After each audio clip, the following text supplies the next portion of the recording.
নাম ওমর, পদবী ফারুক। পিতার নাম খাত্তাব ইবনে নোফায়েল, মাতা হান্তামা বিনতে হিশাম। জন্ম কোরাইশ বংশের বনু আদি গোত্রে। পিতা খাত্তাব ছিলেন কোরাইশ বংশের একজন বিশিষ্ট ব্যক্তি। মাতা হান্তামা কোরাইশ বংশের বিখ্যাত সেনাপতি হিশাম ইবনে মুগিরার কন্যা। ইসলামের শ্রেষ্ঠ সেনাপতি খালিদ বিন ওয়ালিদ রাদিয়াল্লাহু তাআলা আনহু ছিলেন হযরত ওমর রাদিয়াল্লাহু তাআলা আনহুর মামাতো ভাই। জাহিলি যুগে মক্কার জাবালে আকিব এর পাদদেশে ছিল বনু আদি গোত্রের বসতি। এখানেই ছিল হযরত ওমরের বাসস্থান। ইসলামী যুগে ওমর রাদিয়াল্লাহু তাআলা আনহুর নাম অনুসারে এই জাবালে আকিব পাহাড়টির নামকরণ করা হয় জাবালে ওমর, অর্থাৎ ওমরের পাহাড়। রসুল আল্লাহ সাল্লাল্লাহু আলাইহি সাল্লাম এর জন্মের ১৩ বছর পর হযরত ওমরের জন্ম। তার মৃত্যুও হয় রসুল পাক সাল্লাল্লাহু আলাইহি সাল্লামের ওফাতের ১৩ বছর পর। তবে তার জন্ম ও ইসলাম গ্রহণের সন সম্পর্কে ঐতিহাসিকদের মধ্যে মতভেদ রয়েছে। বিভিন্ন গ্রন্থের বর্ণনা অনুসারে হযরত ওমরের গায়ের রং ছিল উজ্জ্বল গৌরবর্ণ।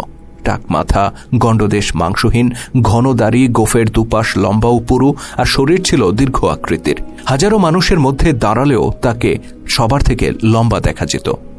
হযরত ওমরের জন্ম, শৈশব, কৈশোর সম্পর্কে খুব বেশি তথ্য পাওয়া যায় না। তবে এতটুকু জানা যায় তিনি ছিলেন একজন একরোখা স্বভাবের বালক।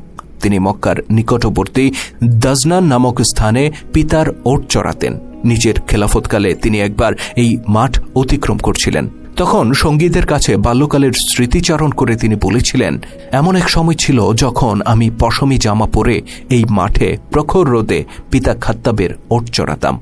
খাত্তাব ছিলেন একজন কঠোর আর নিরস ব্যক্তি। ক্লান্ত হয়ে আমি একটু বিশ্রাম নিলে তিনি আমাকে নির্দয়ভাবে মারধর করতেন। কিন্তু আজ আমার এমন দিন এসেছে, এক আল্লাহ ছাড়া আমার উপর কর্তৃত্ব করার আর কেউ নেই। যৌবনের প্রারম্ভেই হযরত ওমর তৎকালীন অভিজাত আরবদের অবশ্য শিক্ষণীয় বিষয়াদি যেমন যুদ্ধবিদ্যা, কুস্তি, বক্তৃতা, বংশতালিকা শিক্ষা ইত্যাদি বিষয় আয়ত্ত করেন। বংশতালিকা বা নসবনামা বিদ্যা তিনি লাভ করেন উত্তরাধিকার সূত্রে। তার পিতা ও পিতামহ উভয়ে ছিলেন এই বিদ্যায় বিশেষ পারদর্শী। ওমর ছিলেন তার যুগের একজন শ্রেষ্ঠ কুস্তিগীর। আরবের উকাজ মেলায় তিনি কুস্তি লড়তেন। আল্লামা জুবিয়ানি বলেছেন, ওমর ছিলেন এক মস্ত বড় পালোয়ান। তাছাড়া ওমর ছিলেন জাহিলি আরবের একজন বিখ্যাত ঘোড়সওয়ার। আল্লামা জাহিজ বলেছেন, ওমর ঘোড়ায় চলে মনে হতো ঘোড়ার চামড়ার সাথে তার শরীর মিশে গেছে।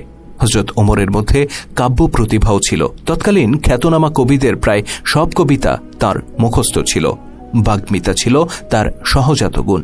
হযরত ওমর রাদিয়াল্লাহু তাআলা আনহু ছিলেন মক্কার গুটি কয়েক শিক্ষিত ব্যক্তিদের একজন।